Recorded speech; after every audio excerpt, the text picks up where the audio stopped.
Abagalati ibice 5:22 nta bubyutse bubaho butagendana n'imbuto z'umwuka wera. Ntabwo bishoboka.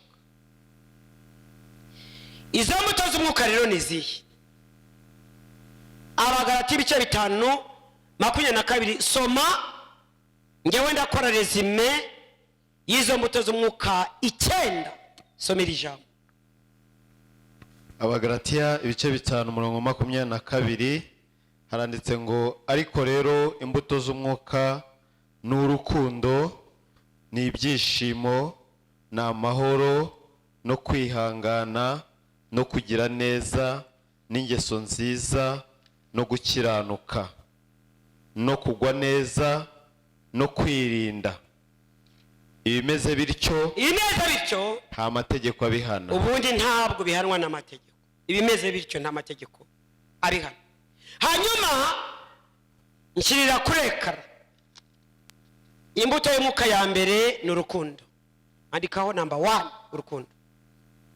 2 ushyiraho ibyishimo.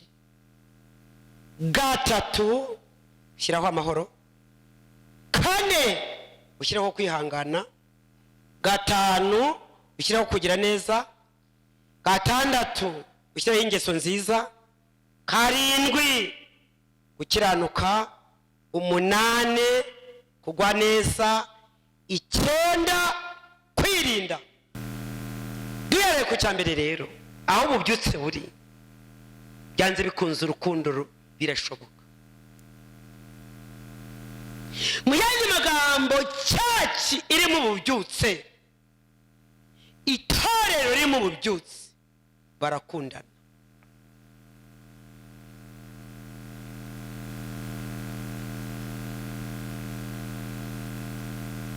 Itorero riri mu bubyutse barakundana, bagasurana, bagasangira. Harimo ububyutse. Kuko nta muntu ushobora gukunda mwene se hatari ububyutse.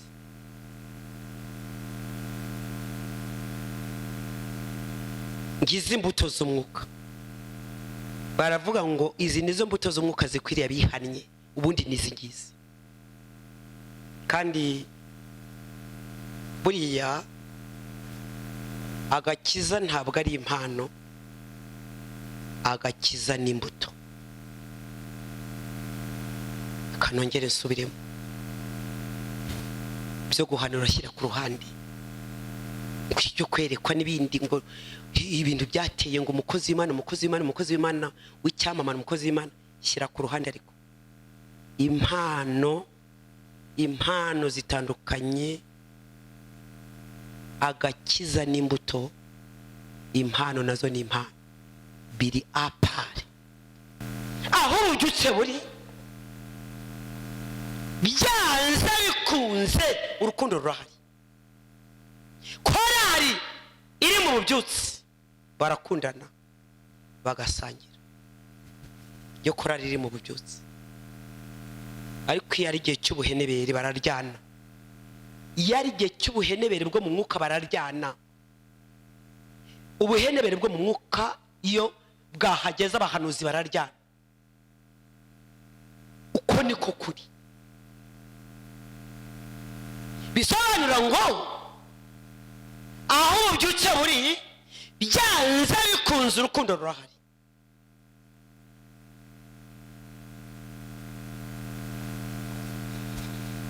Kandi aho ububyutse buri ibyishimo birahari. Ndacyagiye mu yandi magambo abantu babona ko udashobora kwishima, ariko iyo hari ububyutse urishima.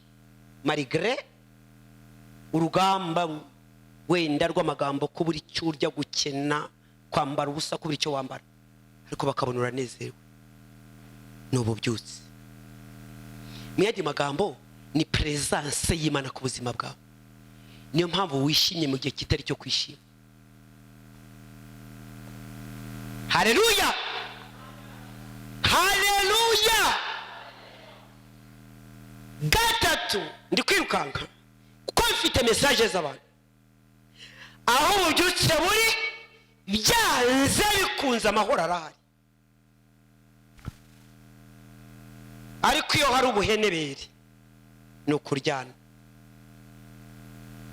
iyo bari mu gihe cy'ubuhenebere bararyana mana we yari igihe cy'ubuhenebere bahanuzi bararyana yari igihe cy'ubuhenebere baririmbyi barashagurana yari igihe cy'ubuhenebere protokole bararyana ariko yari igihe cy'ububyutse barasangira mahoro arahari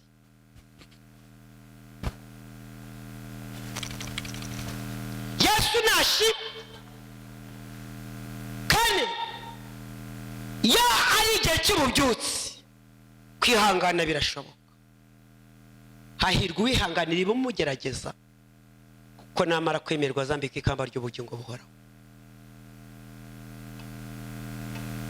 taki iyo presence y'Imana iri ku buzima bwawe kwihangana birashoboka kuko sayine wumvijwe Imana ikakubwira ngo kubwanjye nzabyikorera nta cyatuma izina ryanjye rituko iryo jambo Uwiteka niryambwira buri gihe iyo nagize mu bihe binkomeranye arambwira ngo mwana wanjye komera nzabyikorera narangiza ngatuza nkihangana ngategeza igihe Uwiteka azabikorera nyine amen iyo hari presence y'Imana ku buzima bwawe kwihangana birashoboka ariko iyo wataye Imana cyangwa se ikaguta burya barya binaga kwa makuza gahanuka hasi umva ububyutse buba bwaragiye nta kumva Imana ku buzima bwe niyo mpamvu afata icyemezo akaba ati ngiye kwinaganika muri etaje ngwe hasi nta byiringira bagifite ariko byanze bikunze presence y'Imana ku buzima bwawe myandi magambo iyo wumva Imana ku buzima bwawe umuntu atakubundi uba ufite ibyiringiro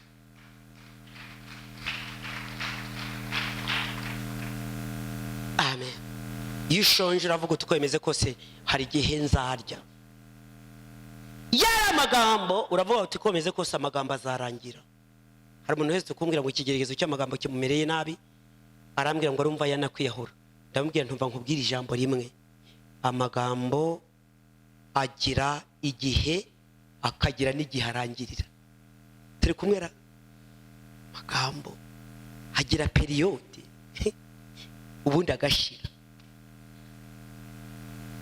Yesu nashimwe naramubwiye ngo mbabarira ayo magambo mukanya yaje arangire nta nubwo uzigera umenya ko bigeze kuvuga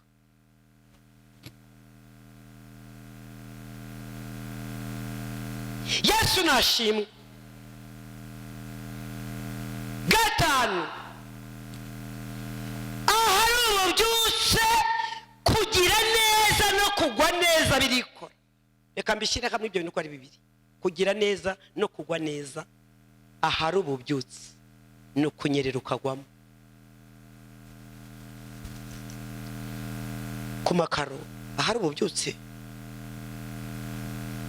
nta kwinginga kuraye ahari ububyutse ibihumbi 50 50 milize mu masegonda arasunika yo hari ububyutse ahari ububyutse presence y'Imana ku buzima bwawe iyo hari ububyutse kugira neza no kugwa neza nta gahato kabamo Yesu nashimwe nta gahato nta gukurura ngo mukore mugira gute reka da ya hari ububyutse ibintu birikora ya hari ububyutse urusengero ruruzura ya hari ububyutse ibyuma biragurwa ya hari ububyutse umva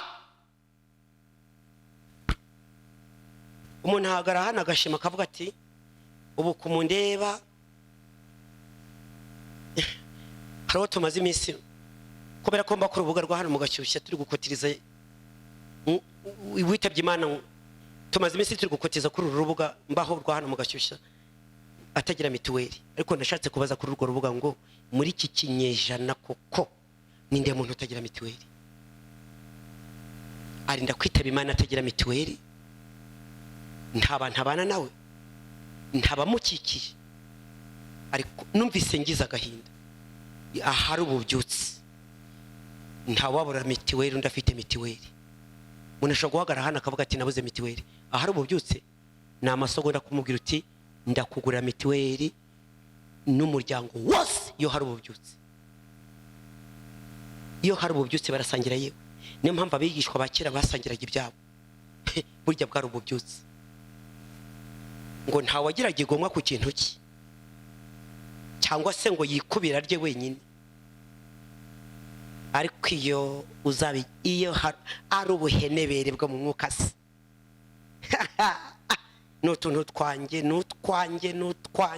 ari yirebaho mu gitondo, yireba saa 8 no kwirebaho, saa 9 no kwirebaho. Iyo ari ubuhenebere no kwirebaho.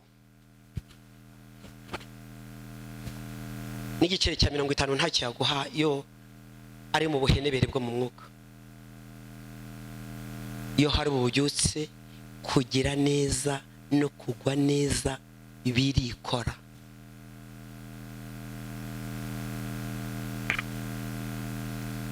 Iyo hari ububyutse, ingeso nziza ntawuzibwirizwa. Ingeso nziza buri wese umva. Ingeso nziza ni kinyabupfura, ni discipline, ni ukuba umuntu mwiza, ni ukugororoka. Buriya hari ububyutse abashumba ntitwavunika. Hari ububyutse mu itorero nta mushumba wavunika. Yesu nashimwe. Umva yewe, hari ububyutse gukiranuka mu cya 10 endizem birashoboka.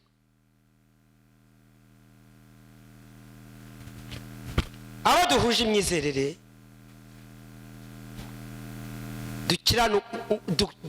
mbega abo duhuje imyizerere mu cya 10, iyo hari ububyutse si ngombwa kwigisha icya 10 kuko ububizi uragitanga nyine.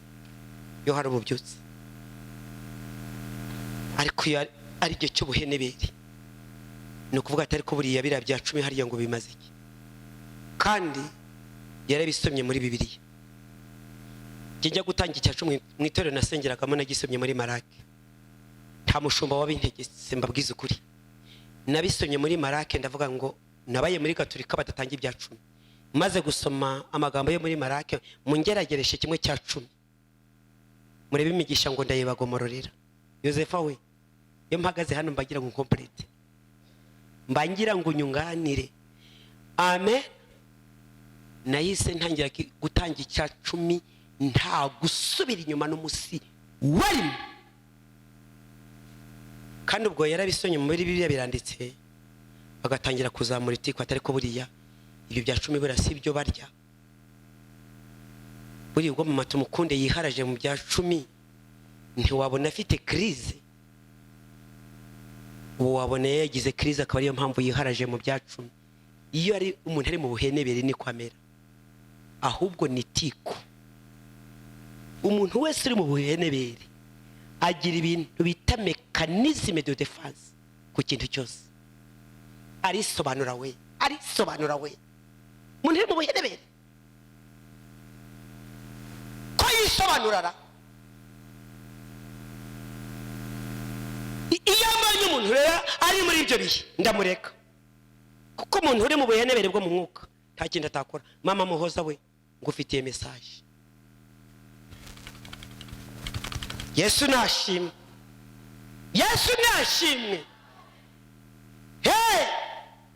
Umuntu umva, iyo ububyutse buhari yewe gukiranuka birashoboka. Faibi ngufitiye message. Yesu nashimwe.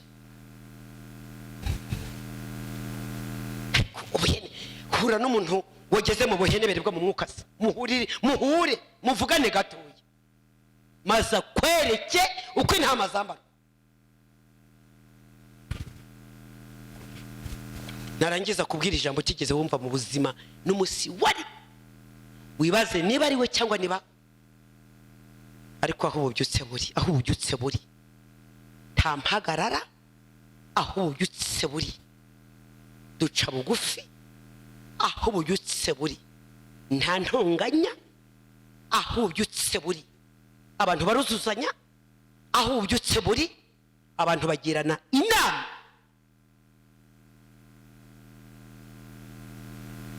Hanyuma icyamunani nakivuzeho, icyacyenda, icyamunani nakivuzeho kugwa neza no kugira neza. Ahari ububyutse kwirinda birashoboka. Iyo hari ububyutse presence y'Imana ku buzima bwawe saa yine, wumva ijwi ry'Imana rikubwira ngo ntujyeyo saa yine z'amanywa, umaze gukaraba ariko ntugende. Iyo hari ububyutse, nabwiye abarokore abagenzi bagana mu gihugu cyo mu ijuru, imbuto y'umwuka ihatse izindi no kwirinda, izindi zuririraho. Muroko yumva bare wandika utwo tuntu tw'ubwenge. Ndasubiramo, umugenzi wese ugana mu gihugu cyo mu ijuru, imbuto y'umwuka ihase izindi ni imbuto y'umwuka yitwa kwirinda. Kandi reka mbabwire, washoboye kwirinda nijoro uzarikandagiramo.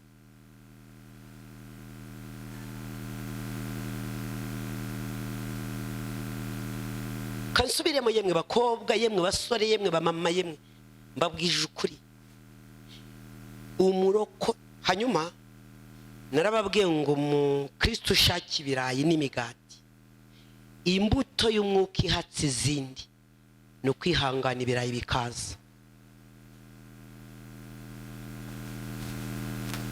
Niyo ngiyo.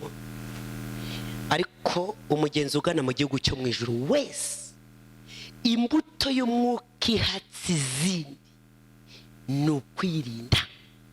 Umurokore wabashije kwirinda, umubyeyi akirinda amagambo, akirinda amazimwe, akavuga ati hasi nahakandagira, ntabwo byakunda, ibisi byanze bikunze nijoro azarigeramo. Akarinda akanwa ke, akirinda kuvuga uko ibibonetse byose, akarinda mbega imbuto ihatse izindi ku mugenzi wese ujya mu ijuru ni imbuto y'umwuka yitwa kwirinda. Niho zose zishamikiye. Kirinda mu byo avuga, ibyo umurokore mwiza yirinda mu byo avuga, kirinda mu byo akora. Ndasubiramo yewe, umurokore wujuje ibyangombwa yirinda mu byo avuga, akirinda mu byo akora. Nyaboneka abarokore nabarabwiye ngo ururimi rurihuta. Ni nayo mpamvu bavuze ngo ujye ubanza urugaragure karindwi mu kanwa mbere yo gusohora ijambo, kandi akarenza umunwa karushiha amagara. Yesu nashimwe. Hanyuma rero izi mbuto ziva kuri mwuka wera wabishobora ute? Ni gute wabibashishwa n'iki? Paulo yanditse amagambo aravuga ngo nshobozwa byose na Kristo b'imbaraga. Burya hari icyo yarashatse kuvuga. Izi mbuto ziva kuri mwuka wera, ngiye kuvuga aka kantu ndangize, kuko mfite message z'abantu benshi kandi ngomba gutambutsa, kandi ntabwo turi buraraha ngaho. Nabajije ngo izi mbuto ziva kuri mwuka wera niki cyagushoboza urukundo, niki cyagushoboza kwihangana, kwirinda wabishobozwa niki, kugira neza no kugwa neza gukiranuka wabishobozwa niki n'ibindi. Ni ijambo rimwe. Nabazane nta kindi kiza gushoboza uretse kwemera kuyoborwa na mwuka wera. Andika. Burya Paulo yavuze ngo nshobozwa byose na Kristo b'imbaraga, burya yavugaga mwuka wera. Uzabishobora gute yewe? Ni ukwemera kuyoborwa na mwuka wera, mwuka wera akagutegeka rwose. Ijambo ry'Imana yavuga ngo abayoborwa n'umwuka wera nibo bana b'Imana. Abo muri Gatolika abayoborwa na Roho Mutagatifu nibo bana b'Imana. Noneho kugira ngo mumenye ko ikibazo cy'amadini muri Gatolika vuga roho mutagatifu. Abarokuru tukavuga mwuka wera. Ikibazo si amazina, kugira ngo izi mpano za mwuka wera zikurire muri wowe bandi basorome kuko imbuto yose irera. Amen. Nukwemera mwuka wera w'ukuri akakuyobora.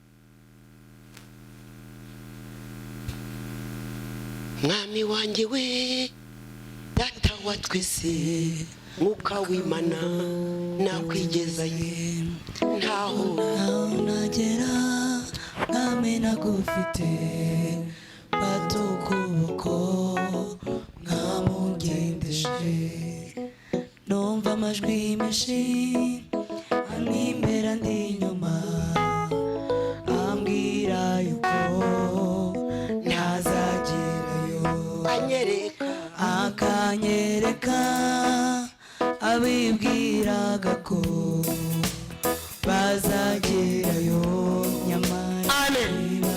Nsomera Yohana 14:15. Yohana 14:15. Naindi formire utavuga ngo bazagusengera, utavuga ngo ni umuhanuzi muziranye, utavuga ngo ni nyoko wanyu ukijijwe, utavuga ngo ni pastor nyoko cyangwa se pastor sokubyaye, kugira ngo izi mpano za mwuka wera zikorere muri we, zikore abandi basorome, uzabishobozwa na mwuka wera. Somera Yohana 14:15. ibice 14:15 haranditse ngo nimunkunda muzitondera amategeko yanjye, nanjye nzasaba data nawe azabaha undi mufasha, wo kubana namwe ibihe byose. Reka mbabwire, nubona ikigeragezo kigezeho kitakihanganirwa, hamagara umufasha. Soma.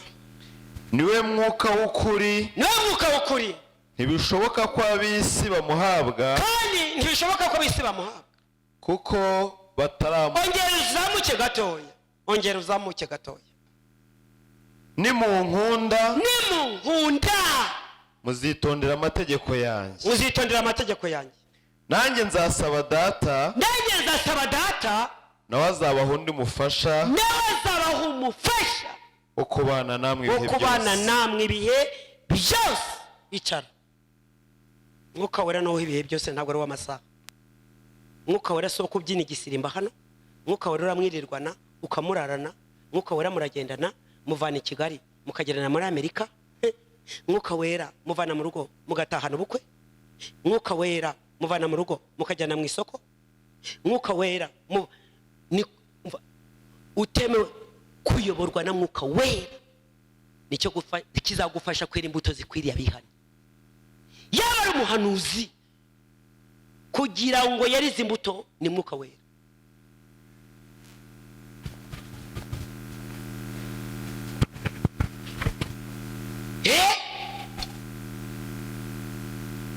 Nanjye nzasaba mwuka we, nzasaba data.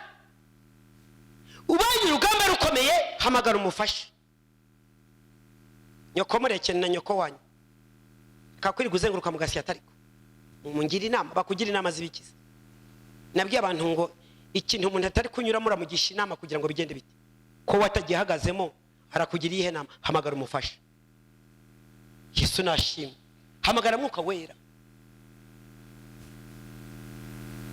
Inama, kugira inama se, akugira inama mu biki, wagishisha inama mwuka wera. Ko mwuka wera muri kumwe, wabajije mwuka wera uti mbigenze gute? Wabajije mwuka wera uti mbigenze gute mana? Wenda mama tumukunde ko ambwiye kuriya bivuye kuki mwuka wera nsobanurira. Gaho hamagara Nyiramana sakwereke kubwira ati uko akubwiye kuriya buriya, ubwo nyine kandi ijambo ryitwa buriya uzaryitondere. Ijambo ryitwa buriya rirashukana. Buriya se buriya iki? Ijambo ryitwa buriya ryagukoraho, ijambo ryitwa buriya ryakuroha, ijambo ryitwa buriya birasobanura ngo ibintu ntabwo bizi, uri gukeka. Wabyumvise ariko?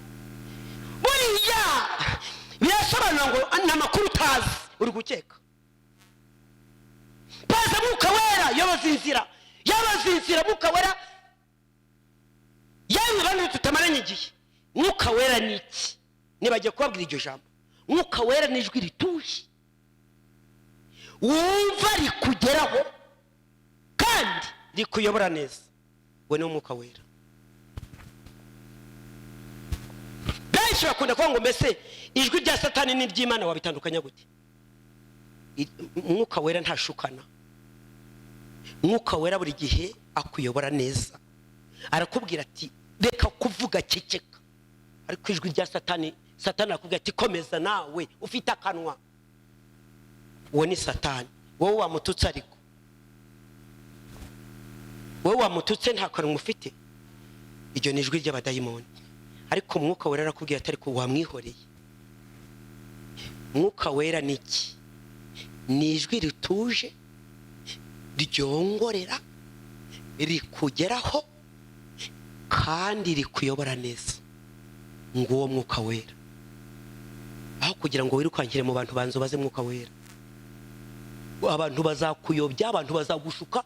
Kandi reka nkubwire, abantu bazaguteranya n'abandi. Umuntu mwangira ubusa, icyo bita kumwangira ubusa, kandi ngoje kugishina. Uriya mama tumukunde sinkunda amakuru ntafitiye gihamya, ndayitondera. Amakuru ntafitiye gihamya nditonda. Kasanga umuntu yiriwe yijunditse undi gusa ngo buriya witeka. Shaka amakuru, shaka amakuru, were gukeka. Muyandi magambo wikomamaza inkuru utazi. Shaka amakuru. Mwuka wera murabyukana. Mwuka wera mujyana muri dushe.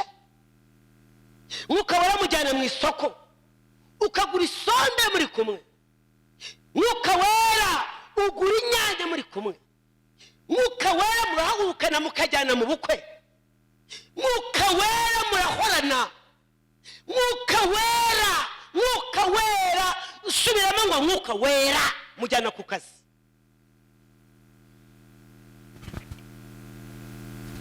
Mwuka wera ntagira konji ku muntu.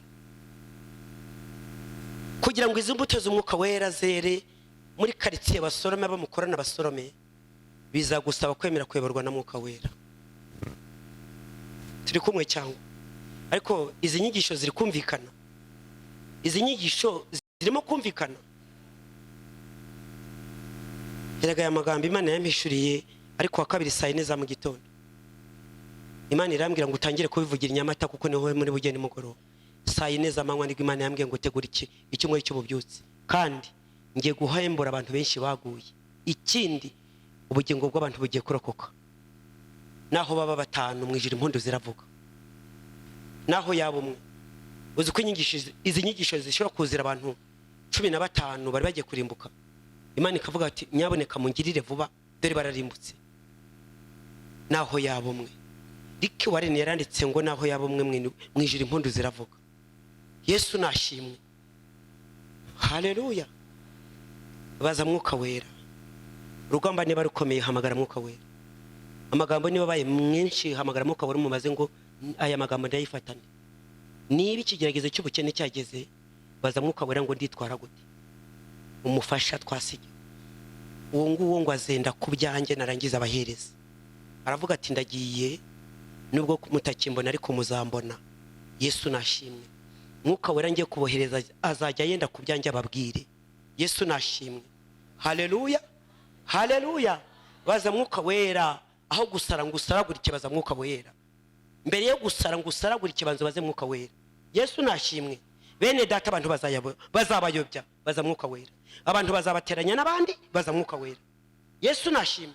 Usanga umuntu umwijunditse ku busa gusa baza mwuka wera. Akonsorejeho nakavuga ngo umumaro wa mwuka wera ni jambo nkunda cyane. Umumaro wa mwuka wera nsomera Yohana 16. Yohana 16 guhera ku murongo wa mbere. Na karezimi nakoze muri ayo magambo gusoma byihorere mbabwira ibirimo. Yohana ibice 16 nawe uzabisoma nugera mu rugo. Nawe uzabisoma nugera mu rugo. Yohana 16 guhera ku murongo wa mbere mbega naho ngaho biri. Nawe nugera mu rugo uzayasoma. Aya magambo ndayakunda. Mwuka wera afite imimaro itatu niyo ngiye gusorezaho. Mwuka wera afite imimaro itatu ku buzima bw'umukristo. Ijambo rya mbere Yohana 16 guhera ku murongo wa mbere uzakomeza usome nugera mu rugo. Iyo ni reference umumaro wa mwuka wera. Mwuka wera afite umumaro imimaro itatu ndayakunda pe. Ijambo rya mbere mwuka wera naza hori azakubwira ibyenda kuba. Mwuka wera naza azaguhishurira amakuru ari imbere. Ushobora kuba uri murokore muri 2022 turi muri 2023 uza amakuru yo muri 2024 kubera mwuka wera. Imana ishimwe. Ushobora kuba turi muri 2023 tayari uzi neza amakuru yo muri 2024 kurudi cyane. Uwo mwuka w'ukuri naza kuri mwe azabahishurira ibyenda kuba. Aba bantu bari gukomeza kuza semana ko bagiye gusanga iki kintu kirangiye ubwo murabatiza note. Yesu nashimwe. Mfite message z'abantu hari ibintu byinshi Imana yampaye. Nakubwiye ngo ushobora kuba turi muri 2023 umurokore wasenze Imana. Icyo bita umurokore wasenze Imana, ariko umurokore wagiye mu butayu akicarana nayo uza amakuru yo muri 2024. Burya niyo mpamvu ubona tudacogora dufite amakuru we. Wamuka ukuri naza kayo mujye kumva kano kanya. Ayo makuru niyo atuma tudacogora. Amen. Tubitsa makuru naza uwo mwuka wera naza azabayishurira ibyenda kuba. Nta kintu na kimwe kibaho gitungura intore z'Imana. Ntabwo bishoboka. Kenyera urugamba rwahageze.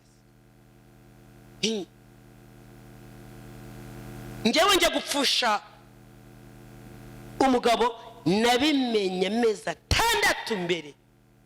Amezi 6 nari nzi kwa za.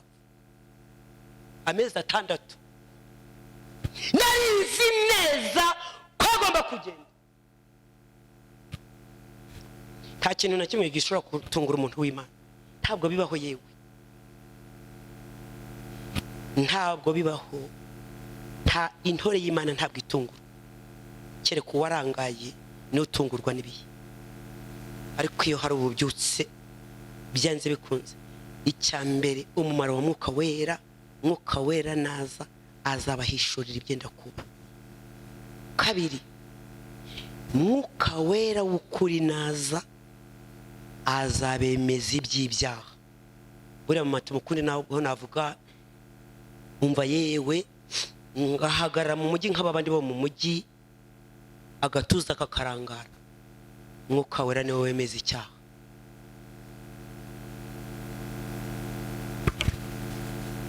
Dawidi ngo amaze kubara abantu umutima uramukubita. Burya ni mwuka wera. Amaze kubara abantu umutima uramukubita aravuga ati nkoze ishyano. Murokore wese w'umunyamwuka yakoze icyaha umutima uramukubita. Uko niko kuri. Navuze ngo uretse wabaye akahebwe. Icyo bita kahebwe mu yandi magambo uretse wananiye Imana. Murokore wese yakoze icyaha umutima uramukubita.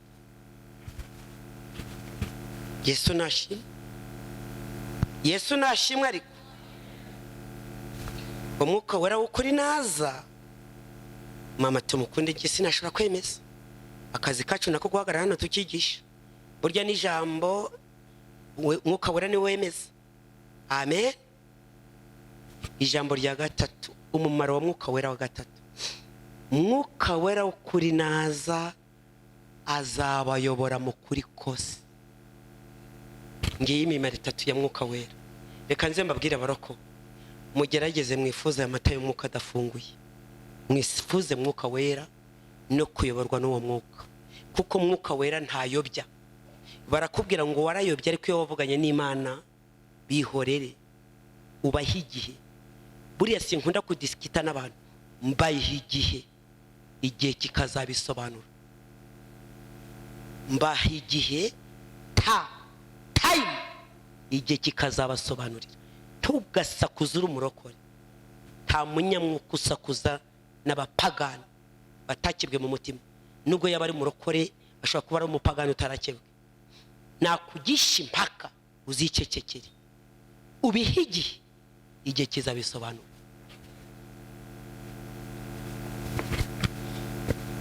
Yesu nashimwe.